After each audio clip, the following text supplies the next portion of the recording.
Welcome to Season 4 of Overcoming Working Mum Burnout. This podcast is all about preventing burnout in the workplace by changing the systems that impact how mums show up at work. And sometimes those systems are part of our social infrastructure outside of work.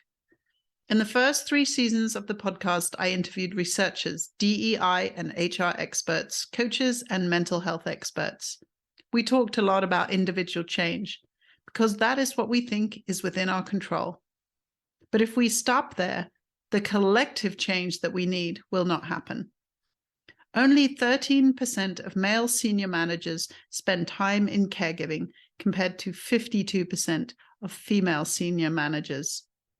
This season, I am therefore interviewing dads. Unless dads are more active participants in the home and more supportive leaders at work, working mums will continue to struggle, burn out, and miss out on leadership opportunities. Men have to make room for women to lead at work, and women have to make room for men to lead in the home. We can't make change alone, so I want to learn more about how we can support men to become active participants in the home and role models for caregiving leaders at work. And when mums thrive, the world benefits. This week, I'm learning from Dr. Charles Daniels, who is a therapist and TED Women Conference speaker, who was moved to tears during his talk as he described the struggles fathers face. He leads the organization Fathers Uplift. His approach to supporting fathers is multi-level, trying to change social stereotypes, providing community, and helping fathers self-parent. His secret sauce is how they make fathers feel. His wish for his children is to be able to choose purpose over performance. Dr. Daniels is a busy man and hard to get hold of. We did this short interview on the fly while he was in his car.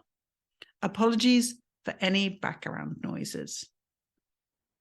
I hope you can learn as much from this conversation as I did.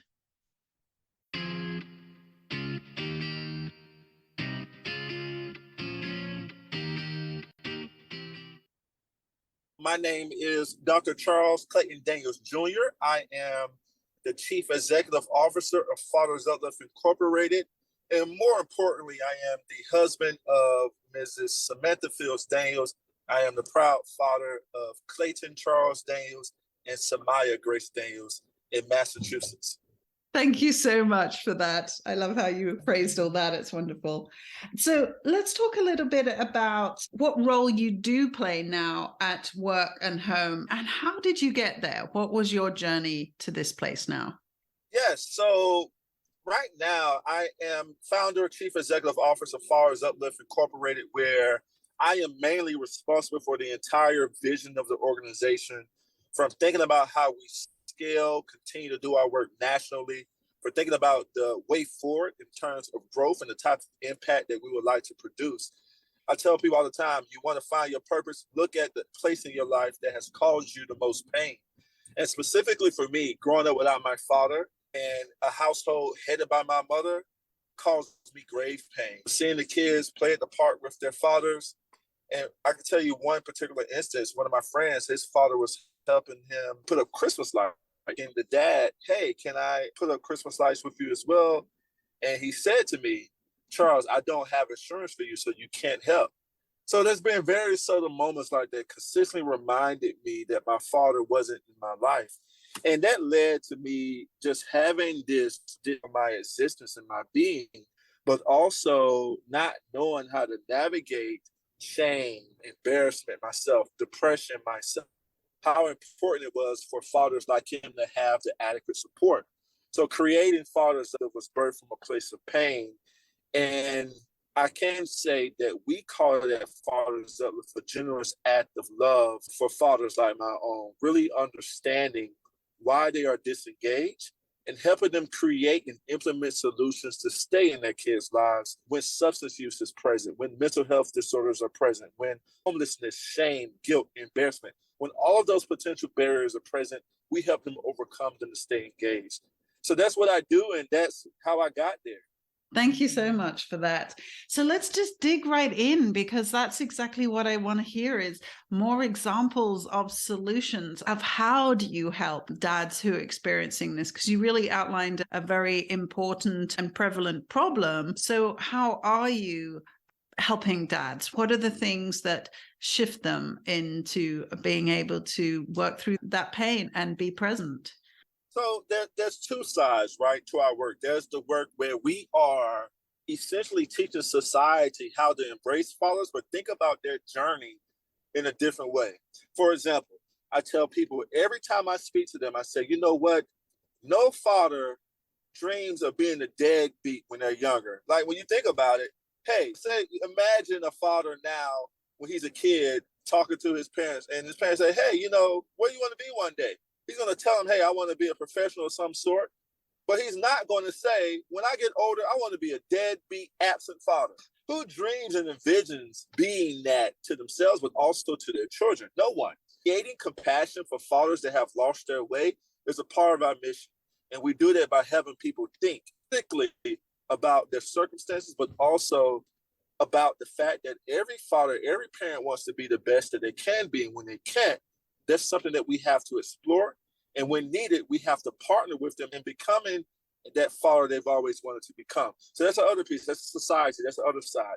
The other piece in terms of the direct through provision of therapy to fathers to help them overcome their own issues to stay engaged. Specifically at Fathers Up, to really focus on this concept that I created called self-parenting.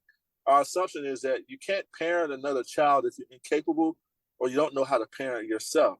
So our main focus is getting that father to become a better father to himself, because naturally he's going to be a great father to his children, but we have to help him treat himself better.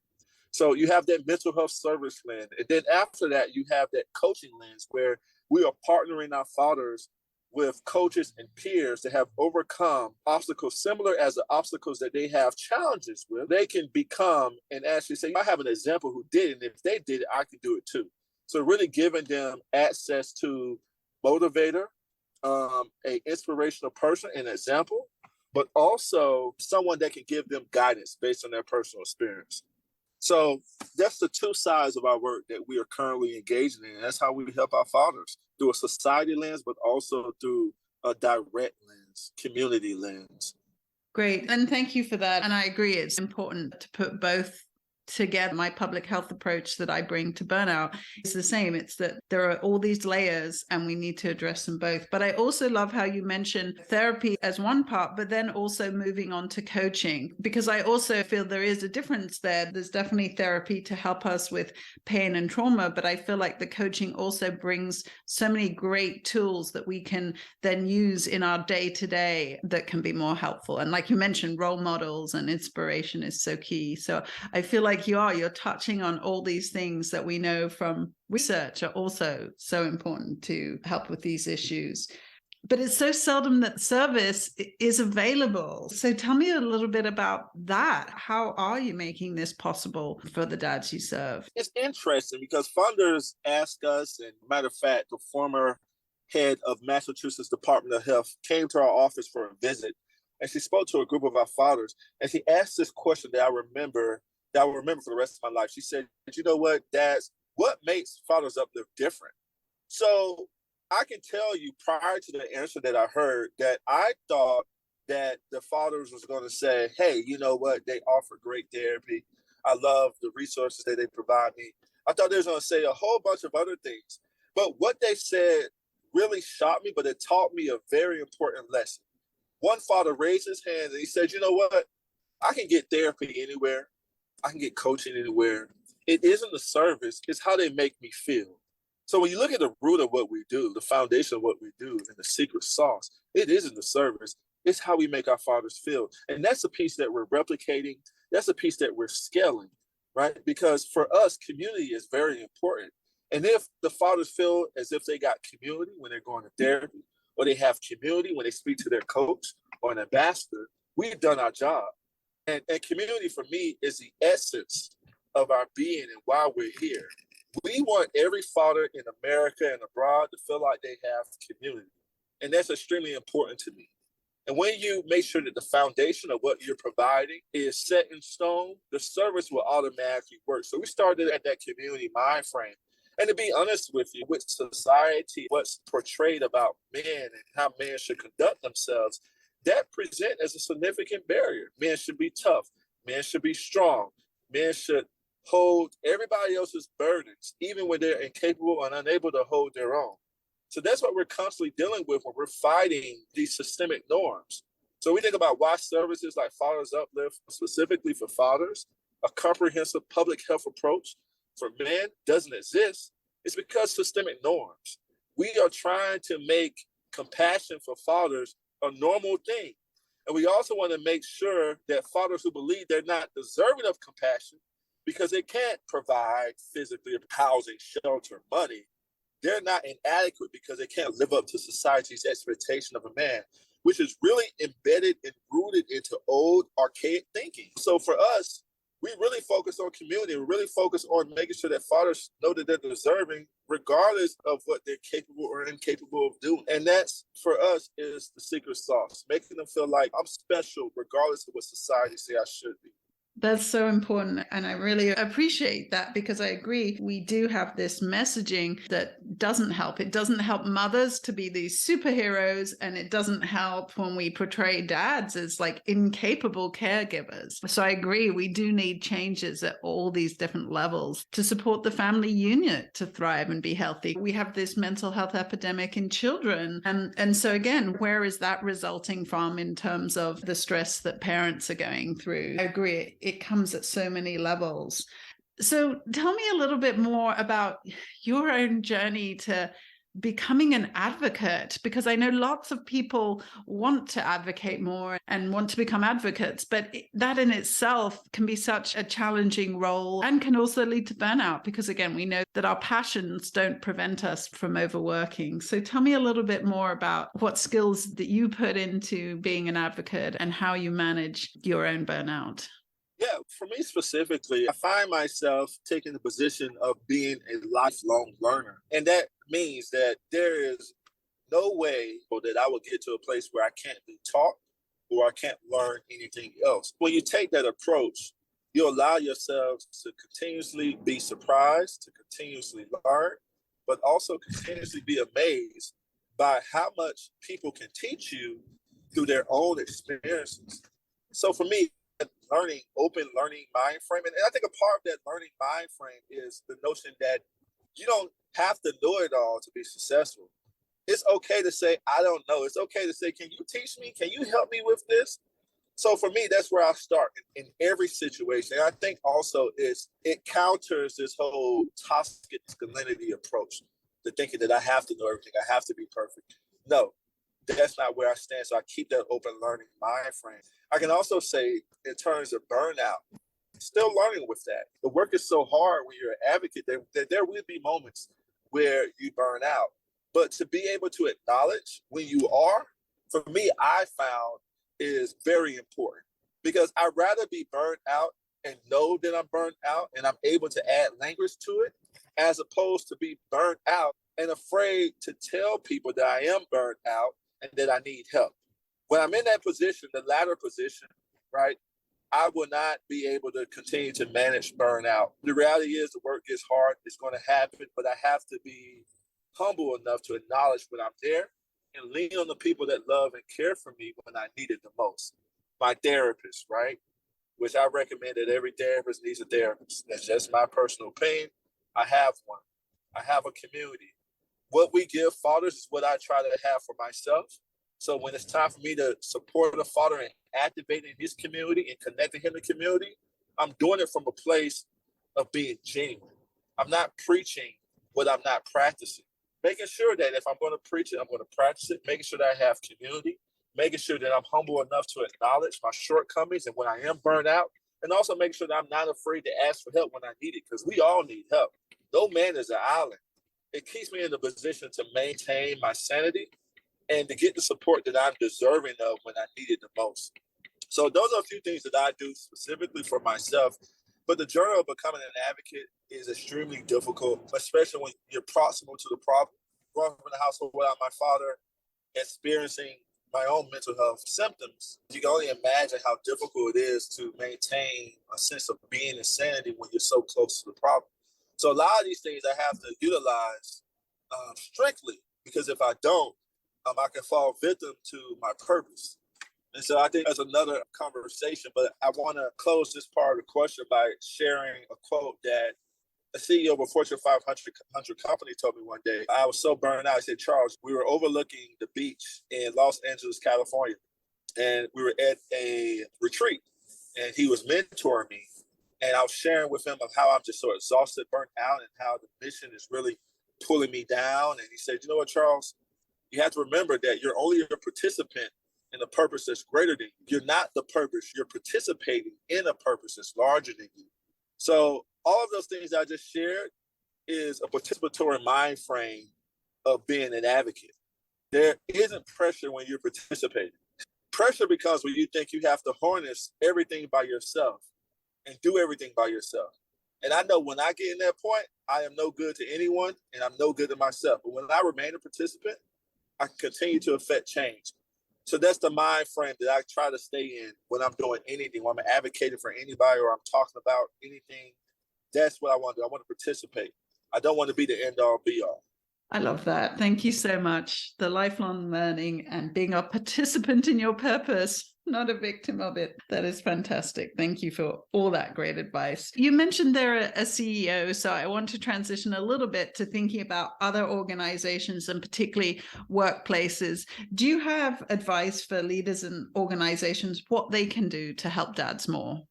Absolutely. So for us, I take my clothes to the cleaner periodically, and every time I get my clothes, the person always puts plastic over them. For me, the plastic makes me feel real good that my clothes were actually clean, but I also feel a little tingly inside every time I get my clothes from that cleaner. It's like the way they care for my clothes means the world for me and the world to me. I can say that similarly for other organizations, my advice would be to start with the small things, because the small things means the most. For us, customer service is very important when you're doing fatherhood work. For fathers that, rarely engage in supportive services, and it takes a little bit more time to develop trust, we have to take a lot of thought in making sure that our organizations are doing the small things well. So for example, if I have a father that I'm serving, am I wishing him a happy birthday, really considering the holidays that make him feel important? Is my organization taking the time to call him and think about him? Another example, when I'm serving fathers or I want to serve fathers, do I have pictures on the wall that reflect fathers in my program? Am I making sure that the environment speaks that the same thing that I'm telling these fathers? I don't think it's enough to say, hey, I want to serve fathers and we really care about fathers. You also got to put more into your environment to make sure that your environment is saying the same thing that you're saying. Because I see a lot of organizations say, hey, we support fathers, but when you walk into their office, they have pictures of only women in their office. No, you can't be a contradiction with your environment. Your environment has to be reflective of what it is that you want to do for these fathers. Because fathers would go into your office, and when they look at the wall, if they don't see themselves, it can really put them in a crazy position. Also, how is my staff really treating these men and families when they walk into my office? For us, we prioritize customer service. We really think about these small things. Make sure that our fathers feel important. Making sure that we acknowledge them on days where they need to be acknowledged. Making sure that we say thank you when it's important to say thank you. Making sure that we have magazines that reflect their interests in our office. So when they sit down and read, they can see themselves in the things that they read. They can see themselves on the pictures on our walls. All those things are important. So when I say go back to the small things, I really encourage organizations to look at the small things in their office and really have a question with the man in their program, have a conversation with the man in their program. What are some things that's very valuable to you? Outside the services that we provide, what is very valuable to you in this office space? What's very valuable to you? But I can tell you, to see their likeness is very important. A lot of men, if they don't see their likeness, if they don't see a reflection of themselves, that the organization really cares about them, it'll be difficult to engage them. So for us, we always say, hey, focus on the small things. If we do the small things, everything else will fall in place. I love that analogy too, the plastic on your clothing. It's true. Then what else do you think that mums can do in this space to be more supportive of dads to play a more active role? Wow. I think the first thing is for moms, but it's for all of us too. There's moments where we are triggered sometimes by our own experience with our parents that can interfere with to be present when it comes to trying to create some type of relationship with the father. We have a saying, if you're not addressing your stuff or aware of when your stuff surfaces, you can become a part of the problem than the solution. So I think the first piece is really that self-evaluation, but also self-awareness is very important. Having those honest conversations with yourself about your own expectations of men, which is very important. And I think this isn't only important for mothers. I think this is also important for fathers, because some fathers, the same strict views they have of themselves are the same strict views they have of other men in their lives, right? Which can interfere with the way that they parent their boys or the way that they interfere with fathers in their lives, right? So I think the same is true for them. So we have to really take a hard look at our definitions of what we think fathers should be, a hard look into our expectations of what we want fathers to be. But another piece of this, which is very important, is for us to always remember that we're not perfect. So how do we make room for other people's imperfections? And the first place to start with that is to make room for your own imperfections. We tell people, good monitor for yourself when you are trying to figure out, hey, can I be a good advocate for fathers or really want fathers in my life? Is to start how you view yourself and treat yourself in regards to making the mistakes. So are you the type of person that make a mistake and then beat yourself up for when you made it? If you are, I'm pretty sure you're doing that to other parents in your life, other people in your life, right? So how you treat yourself is a good compass for how you would treat fathers in your life, but also other people in your life. And I think the stuff that creates the most damage is the stuff that occurs when we don't acknowledge that it's occurring. The first place to start with that is to really get acquainted with some of the tough questions and the tough experiences that you've encountered in your own life. And it starts with your own places of trauma, your parents. Go to your places of trauma, your places of parents, and really ask some tough questions. You can do that with yourself, but also do that in the presence of a therapist or someone that you trust and love, and really have some honest dialogue around those things. I think it set the foundation for something great in your life. Yeah, thanks for that. I think that this issue of perfectionism is such a struggle for people that burn out. So I think it's such an important one for us to address. And certainly I found it helpful to read this book, The Adult Child of Emotionally Immature Parents. And it really uncovered a lot of these issues that our generation of parents weren't necessarily emotionally mature. That wasn't something we talked about, emotional intelligence or growth mindset and things like that. As our generation, we're thinking about those things more. So I think that's really a tip. Tell me just briefly then, to wrap up, what sort of future home and work life do you want for your kids? And how do you think we get there? I think society is really big on performance. And for me, just speaking for me, what I want for my kids, I really want them to be directed to the things that brings them joy and happiness and passion and purpose. And I think that alone, their sanity for me is a priority. And if what you're doing in your life to make a living doesn't bring happiness and peace, I'd rather them not do it. And also for me, as it relates to performance, I think the same thing is true. When you are navigating and living in your purpose, performance becomes second nature. So what I want for this world and what I want for kids in the future, and the type of household parenting experience that I want them to have, is one where they're operating in their purpose, and their purpose is making room for the type of life that they want for themselves and their families. I don't want my son and my daughter to be driven by money and driven by performance. I want them to be driven by purpose and family and love, just the principles that's very valuable in our own family. That's what I want the world to be. I want us to become more a society of principles and purpose, more so than performance and money. And that's what I want. And who knows if that's possible, but I know for my kids, we're setting the foundation for that to be possible.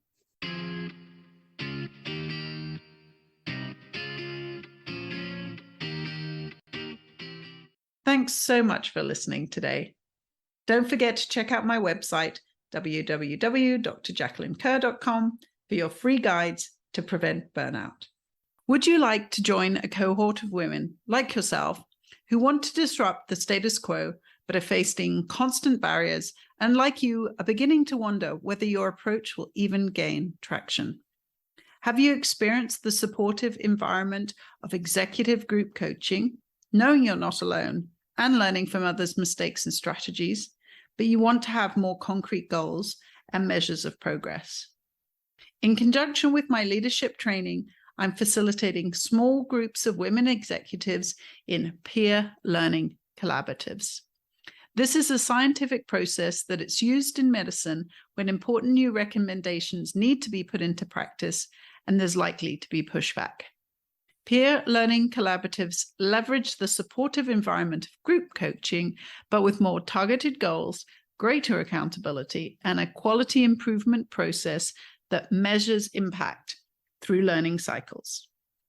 In my training, you'll learn 5 new evidence-based strategies to support your leadership confidence and credibility, including how to use macro and micro root cause problem solving, how to create culture change through daily behavior change, and how to manage change and burnout. The peer learning collaboratives will provide a safe environment for you to put your new skills and strategies into action while learning from other women leading similar change efforts in their organizations.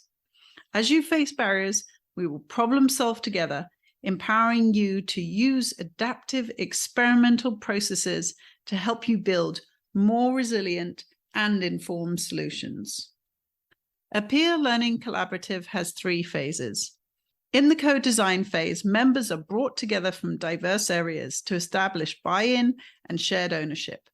Building trust is important in this phase through shared values and expectations, shared vision and goals, open communication channels, and conflict resolution processes. In the collaborative learning phase, the group process is further solidified through peer empowerment, accountability partners, and celebrating small wins.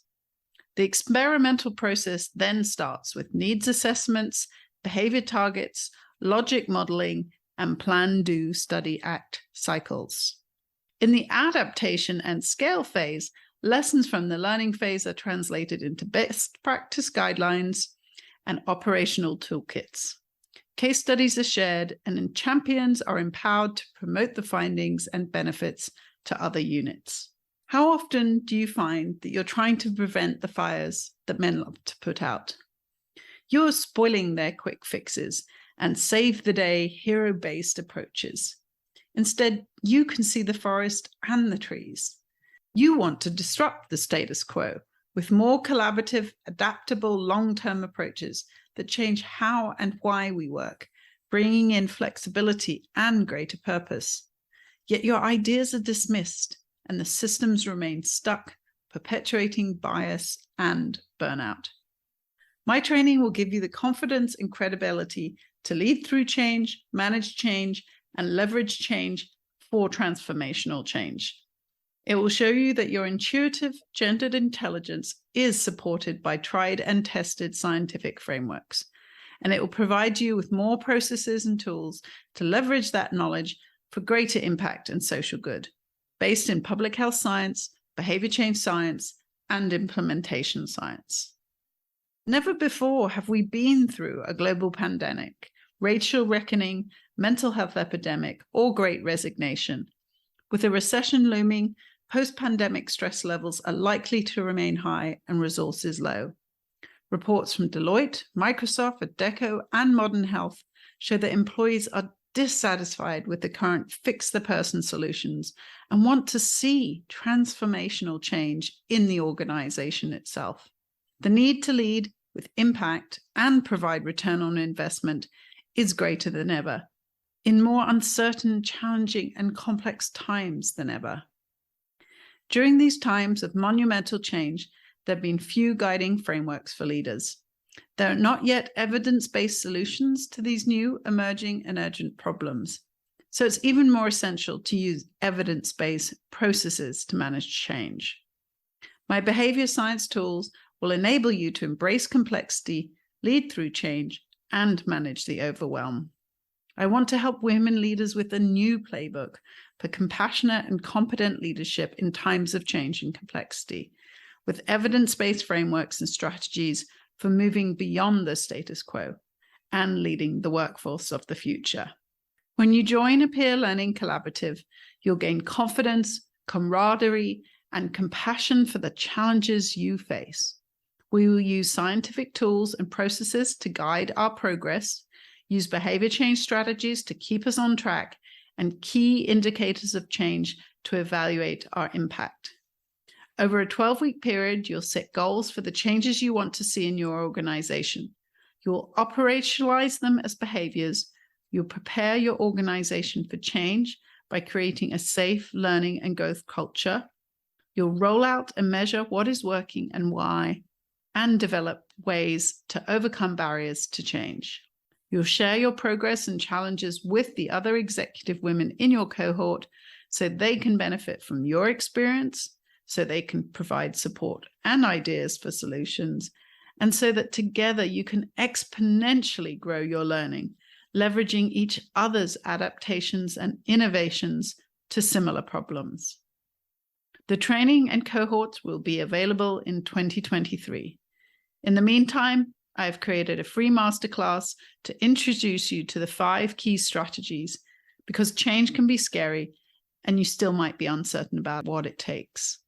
My 5 evidence-based leadership strategies are leading through complexity with compassion, understanding root causes and solving macro and micro problems using the social ecological model and lessons from public health, leading with impact, identifying and operationalizing key change levers using behavior change science and strategies to create sustainable habits that change systems, leading with insight, creating the conditions for a culture of change using psychological safety, emotional intelligence, rewarding daily behaviors, and empowering role models, leading with curiosity, finding and testing new solutions for employee wellness, retention, and belonging using peer learning collaboratives as a supportive and science-based process for managing change and developing resilience, leading with clarity, understanding and managing multifaceted burnout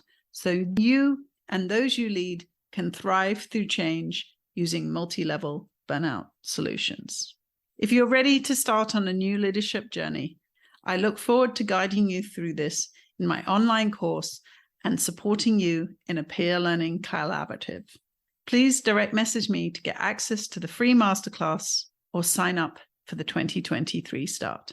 And please remember, burnout can be related to serious health problems. If you're experiencing physical or mental health symptoms, please contact a health provider or call the appropriate helpline. This podcast does not replace medical advice. Take care.